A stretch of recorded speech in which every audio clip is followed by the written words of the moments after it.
Yes, I love A Quiet Place. Hey, keep it down. You want to shut the fuck up? Oh, I'm sorry. I love A Quiet Place. Let's talk about this one.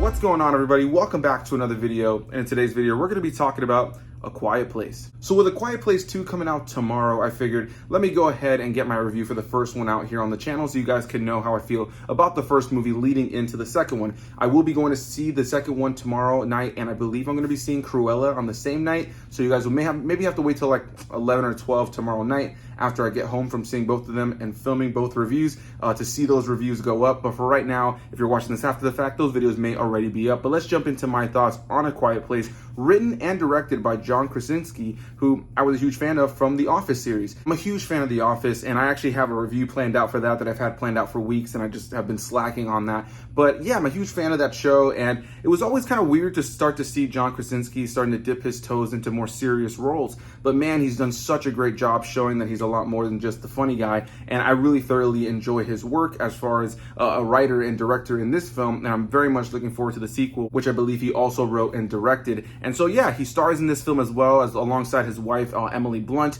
And the basic idea, for anybody who doesn't know, is that the world has kind of gone to crap. There are these creatures out there that move based on sound. They can't see anything. So everybody who goes around in the world has to be very, very quiet. You have to make very subtle movements. You have to take your shoes off when you're walking in certain things. You can't step on certain areas or make any noise at all because these creatures have incredible hearing. And that's exactly what will draw them to you and your family. And obviously, to stay safe, you don't want that. Overall, this is an incredibly well-directed film that's very, very well paced. It's fun, it's exciting to watch, it's tense, it keeps you on the edge of your seat, and I think everybody gives a really believable performance. You feel for the characters, and right out of the gate with the opening scene, it really sets up the stakes of how dangerous it is to make any noise at all. And you really do feel for the characters in this very fucked up world. I really enjoy the way that they play the characters. I really enjoy the feel and the vibe of this movie. I think that John Krasinski really is showing himself here to not only be a phenomenal actor as he is in this film, but an incredible writer and director, somebody who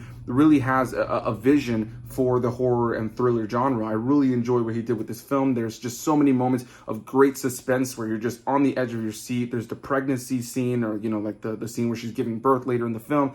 It's just a crazy movie. It's one of those movies that I totally understand why it's praised as much as it is. I remember going to see it in theaters the first time, and it was just one of those movies where you don't even want to eat your popcorn or your snacks. I can't remember what I had when I went to see that movie, but I remember I had like some sort of candy, and I was trying to open it, and I was just having to do it really quickly so that I was not that guy abruptly kind of ruining the movie experience. And you could just tell everybody in the theater was eating slowly on purpose. Because of the nature of this film, it's so set around the sound design. It's part of the movie. It's like a character in a lot of ways. And so the sound design is something else I absolutely have to praise about this movie because they nail it. The movie has this very eerie feel and vibe to the silence that's in the film, because even though, the movie is pretty quiet, it's pretty silent, when noise is kind of used, when very subtle cues of music are used, it's very impactful to really set the tone and the feel of what's happening, the stakes in these moments. Really thoroughly enjoyed this film and pretty much everything about it. So yeah, I'm going to wrap up my quick thoughts here on A Quiet Place. I just wanted to get this video up really quickly leading up to the second one to let you guys know that I'm a huge fan of this movie and I'm very excited about the second one, and I definitely want to hear what you guys have to say about A Quiet Place. So did you like this movie? Did you not like this movie? Are you a fan of all these sensory deprivation movies that kind of sparked up interest after this one? Definitely curious to hear what you guys have to say about any and all of that. So please comment down below, hit that like button, subscribe for more videos, and I'll see you guys in the next one. Bye-bye.